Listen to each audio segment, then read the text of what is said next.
This is The Strange Recital, a podcast about fiction which questions the nature of reality.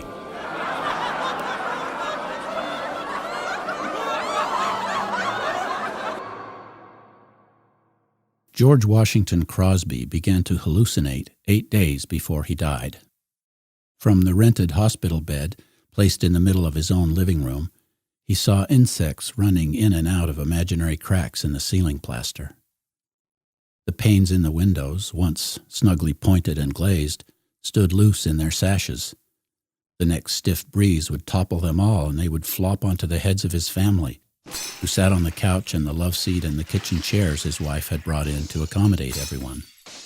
The torrent of panes would drive everyone from the room, his grandchildren in from Kansas and Atlanta and Seattle, his sister in from Florida, and he would be marooned on his bed in a moat of shattered glass. Pollen and sparrows, rain and the intrepid squirrels he had spent half of his life keeping out of the bird feeders would breach the house. He had built the house himself, poured the foundation, raised the frame, joined the pipes, run the wires, plastered the walls, and painted the rooms. Lightning struck once when he was in the open foundation, soldering the last joint of the hot water tank. It threw him to the opposite wall. He got up and finished the joint. Cracks in his plaster did not stay cracks. Clogged pipes got routed. Peeling clapboard got scraped and slathered with a new coat of paint. "Get some plaster," he said, propped up in the bed, which looked odd and institutional among the Persian rugs and colonial furniture and dozens of antique clocks. "Get some plaster. Jesus, some plaster and some wires and a couple of hooks. You'd be all set for about $5. "Yes, Gramp," they said. "Yes, Dad." A breeze blew through the open window behind him and cleared exhausted heads. Bocce balls clicked out on the lawn. Noon found him momentarily alone while the family prepared lunch in the kitchen. The cracks in the ceiling widened into gaps.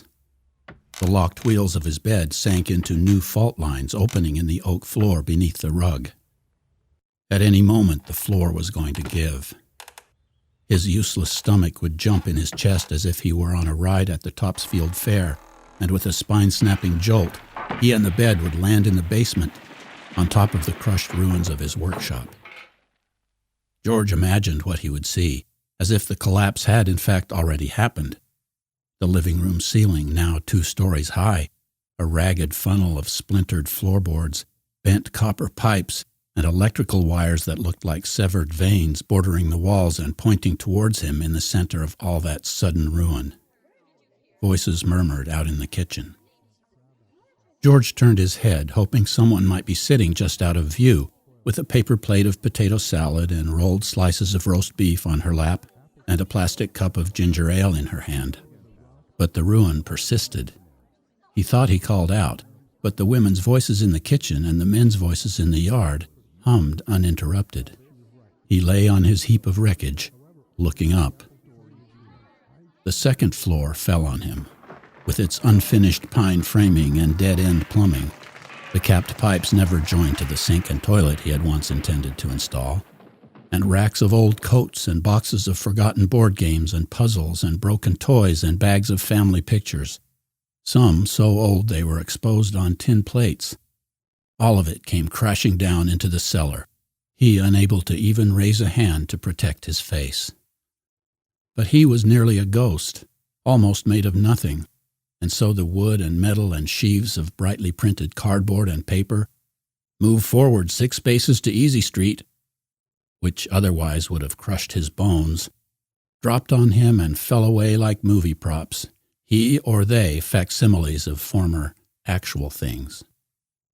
There he lay among the graduation photos and old wool jackets and rusted tools and newspaper clippings about his promotion to head of the mechanical drawing department at the local high school, and then about his appointment as director of guidance, and then about his retirement and subsequent life as a trader and repairer of antique clocks. The mangled brass works of the clocks he had been repairing were strewn among the mess. He looked up 3 stories to the exposed support beams of the roof, and the plump silver-backed bats of insulation that ran between them. One grandson or another, which? had stapled the insulation into place years ago, and now 2 or 3 lengths of it had come loose and lolled down like pink woolly tongues. The roof collapsed, sending down a fresh avalanche of wood and nails, tar paper and shingles and insulation. There was the sky, filled with flat-topped clouds, cruising like a fleet of anvils across the blue. George had the watery, raw feeling of being outdoors when you're sick. The clouds halted, paused for an instant, then plummeted onto his head. The very blue of the sky followed, draining from the heights into that cluttered concrete socket. Next fell the stars, tinkling about him like the ornaments of heaven shaken loose. Finally, the black vastation itself came untacked and draped over the entire heap, covering George's confused obliteration. Nearly 70 years before George died, his father, Howard Aaron Crosby, drove a wagon for his living. It was a wooden wagon. It was a chest of drawers mounted on 2 axles and wooden spoked wheels. There were dozens of drawers, each fitted with a recessed brass ring, pulled open with a hooked forefinger, that contained brushes and wood oil, tooth powder and nylon stockings, shaving soap and straight-edge razors. There were drawers with shoe shine and boot strings, broom handles and mop heads. There was a secret drawer where he kept 4 bottles of gin. Mostly back roads were his route, dirt tracks that ran into the deep woods to hidden clearings where a log cabin sat among sawdust and tree stumps, and a woman in a plain dress and hair pulled back so tight that she looked as if she were smiling, which she was not, stood in a crooked doorway with a cocked squirrel gun. "Oh, it's you, Howard. Well, I guess I need one of your tin buckets." In the summer, he sniffed heather and sang, "Someone's rocking my dreamboat," and watched the monarch butterflies. Butterfires, flutter flames. He imagined himself somewhat of a poet. Up from Mexico. Spring and fall were his most prosperous times. Fall because the backwoods people stocked up for the winter. He piled goods from the cart onto blazing maple leaves. Spring because they had been out of supplies often for weeks before the roads were passable for his first rounds. Then they came to the wagon like sleepwalkers, bright-eyed and ravenous.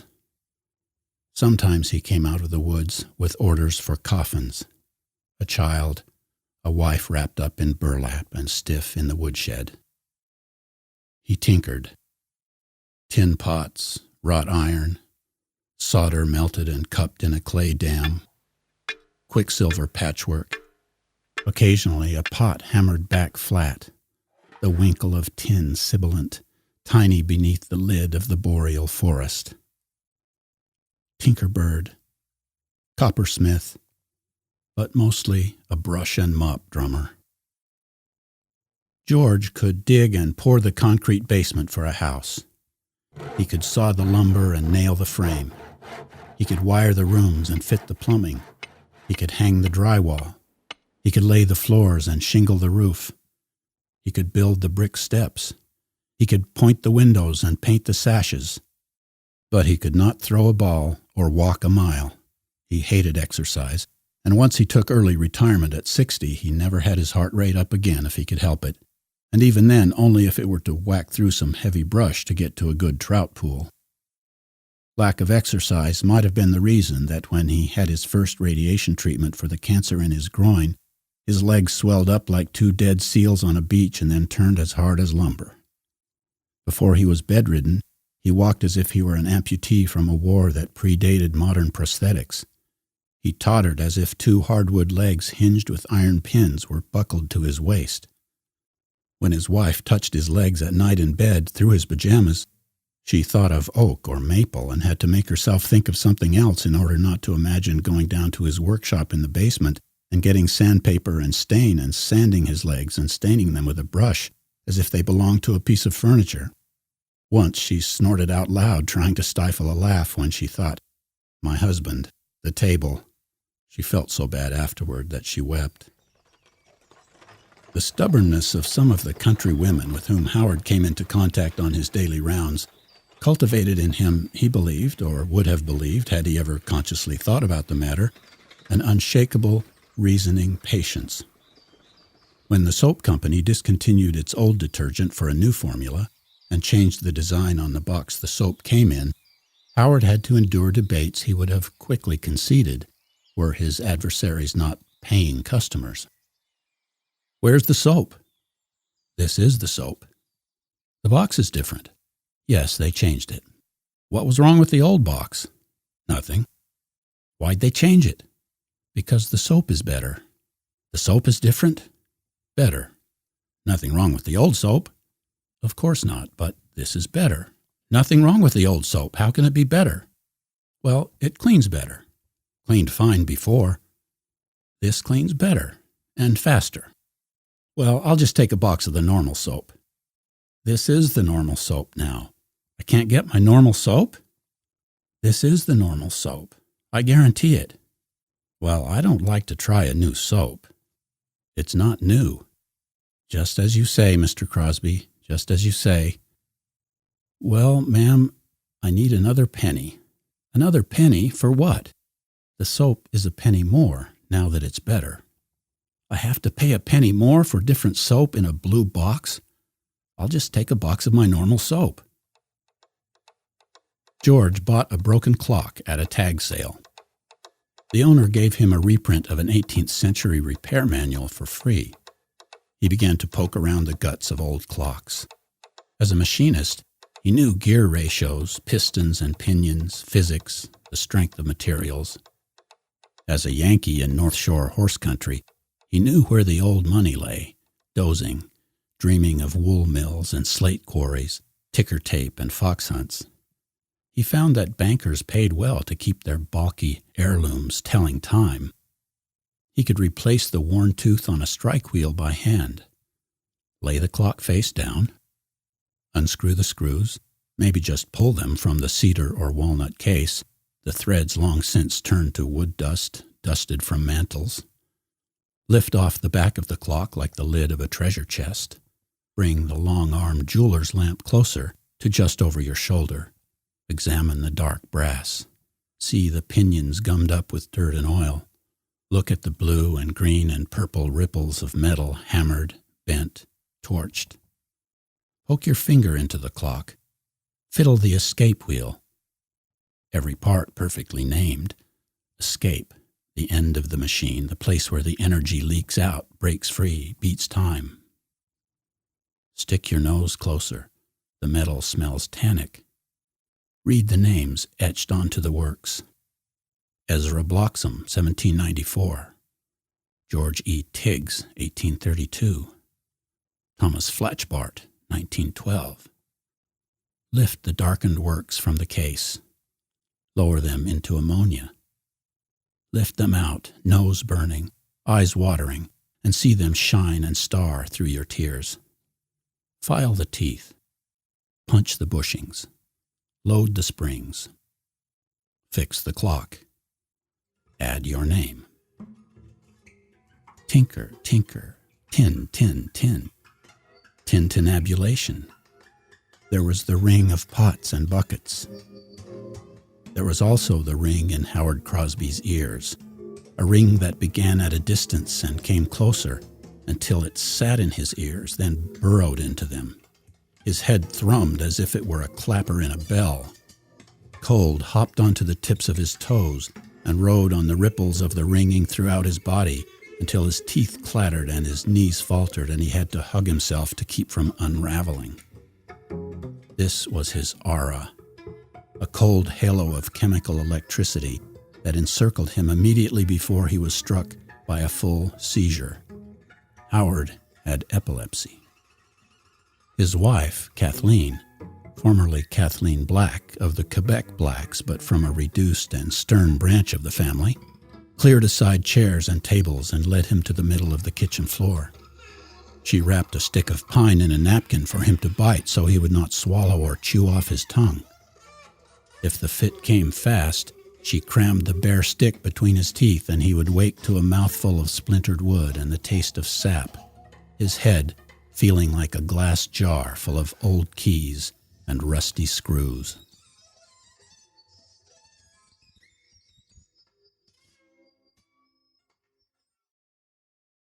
That was Tinkers, written by Paul Harding and read by Brent Robertson. This story is an excerpt from the Pulitzer Prize-winning novel Tinkers by Paul Harding, published by Bellevue Literary Press, 2009. Right!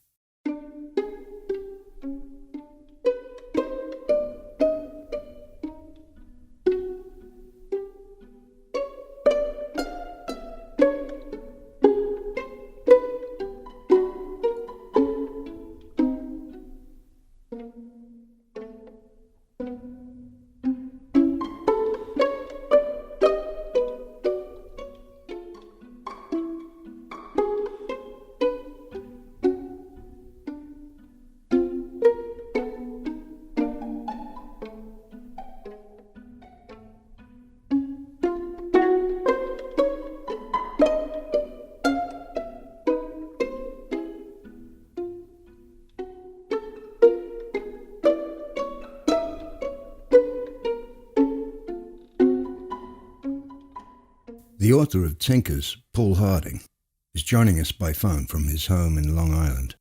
Hello, Paul. We're very glad to have you on A Strange Recital. It's a great pleasure to be here and speak with you. Hi, Paul, and a very belated congratulations on winning the Pulitzer. Yeah, thank you. It's really still quite strange. I understand what happened was unusual. A first-time novelist from a very small publisher, Bellevue Literary Press, won the Pulitzer Prize in 2010. So it's been a decade now since the book came out. Are you still getting requests for appearances and such?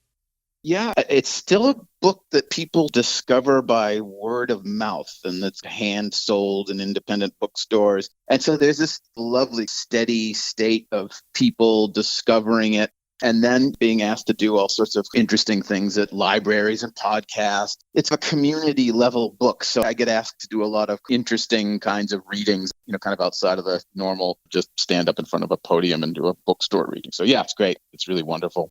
Well, I enjoyed being able to narrate the opening of your book, impersonating you, it could be said.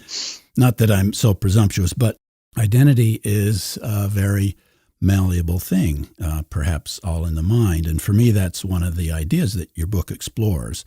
We wonder if the story of Howard, the father, is real, or is it all in the mind of the dying man, George? And then later, we see that Howard's identity is changeable. Not to say too much here because I don't want to give away the story, but then there's also always that fuzzy borderline between the author and his characters. So how important were these identity questions as you were writing the book?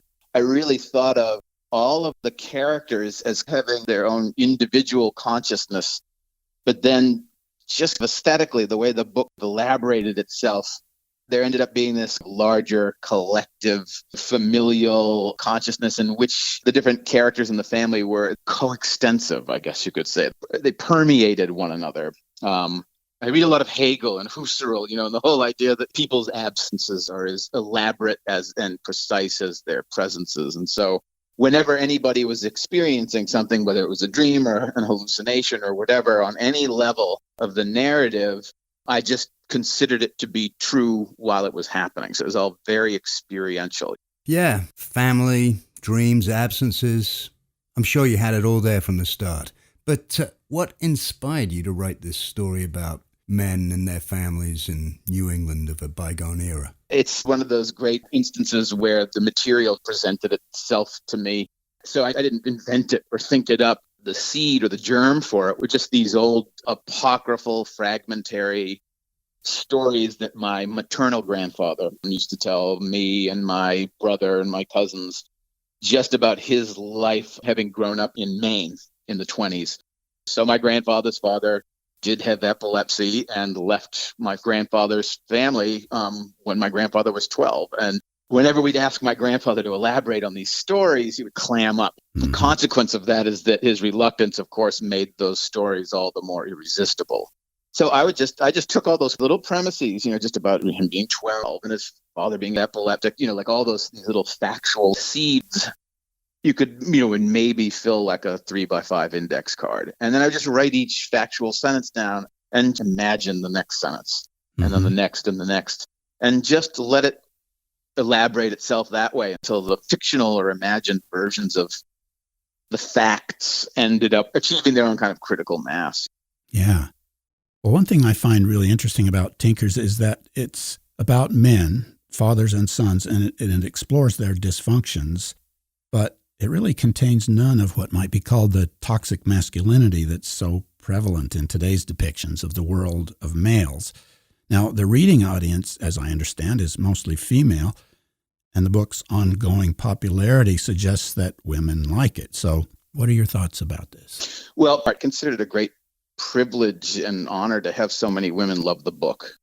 I also think women liked and continue to like the book because it just shows the interior lives of thoughtful characters who, I think of the men as, their toughness comes from just enduring these difficult lives, and there's a strength in patience and in being thoughtful. And they really tuned into the landscape in which they are immersed too. So I think there's just something that, in a way, at its best, it just becomes non-gendered. We all have five senses, and a lot of this toxic masculinity is cultural, not necessarily innate.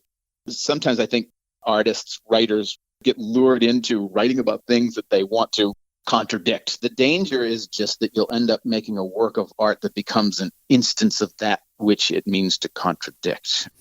Exactly. I've seen that happen in anti-war films. Oh my God, they absolutely end up being propaganda for war. Yes, they do. Exactly. Yeah, I think that's right. And so, this is something I tell my students a lot. The perils of negative definition, don't tell me what you don't like. Tell me what you do like. You have an opportunity to put something beautiful into the world. What would it look like? Because then if you succeed at that, then that book, that work of art, will in itself stand as a retort against the things that you don't want to be in the world. Well, that gets at one of the main comments I wanted to make about the book. In some ways, it feels to me like the perfect piece for the strange recital. It's both literary and unreal. Using language and the use of nature imagery, you've crafted this hallucinatory, dreamlike atmosphere throughout the book, even though it's also entirely grounded in gritty realism, the difficulties of common life. So it's quite an unusual balance that questions the nature of reality through the infusion of mystery everywhere, the mystery of human consciousness. That was one of the great pleasures of writing the book, which is, the material sort of gives you, these kind of very literal, concrete premises, and then they come along with real practical implications. So this book was going to be essentially a book about a older man lying in bed, imagining his father, and that was about it. So I realized it was so metaphysical that just on the most concrete level, I said, well, whatever other qualities the book has, I just have to make it so that anybody fanning through the novel and stopping on a random page and putting his finger down anywhere on the page will land on a concrete noun or verb. And so I actually just kept pursuing literalism. I kept just going deeper and deeper and deeper and deeper into imminent reality, into the fact that we are literally just bodies in time and space.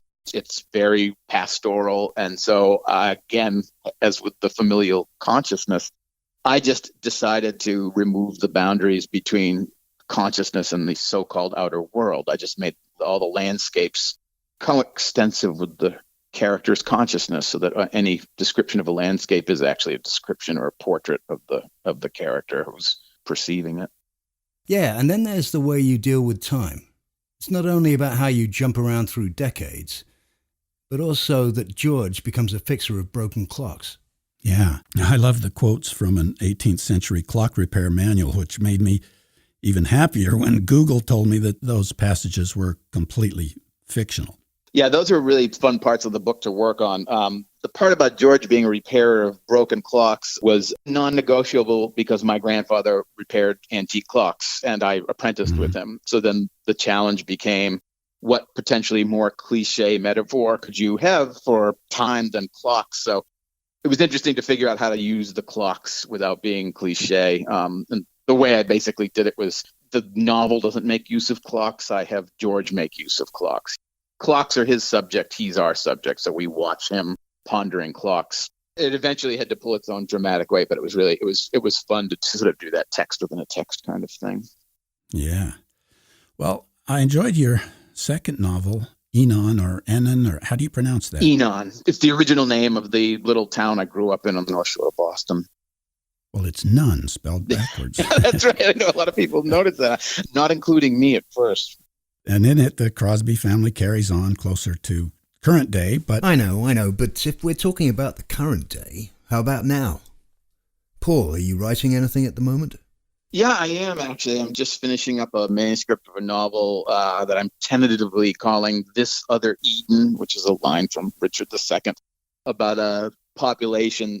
Again, it's sort of based upon, but not beholden to, a true story about an island off the coast of Maine that was the site of a racially integrated community that was tipped off the island in 1912. So I've been writing about that. And there's some overlap. Some of it takes place in the fictional town of Enon. I have my own little New England Yoknapatawpha kind of thing going on, like Faulkner. Yeah, right. But, just that idea of like turning the same kind of palette and atmosphere and that sort of subject. So that should be out in the next year. Great. Well, thank you, Paul. This has been a really good discussion, and we appreciate your time and your contribution to our podcast. Yes, thank you. And Happy New Year. Great. Happy New Year to you as well. And thanks for the wonderful conversation. 2020. I never thought we'd get here. Yes, well, I have it on good authority that time is accelerating. So watch out. Don't blink, or everything will pass you by.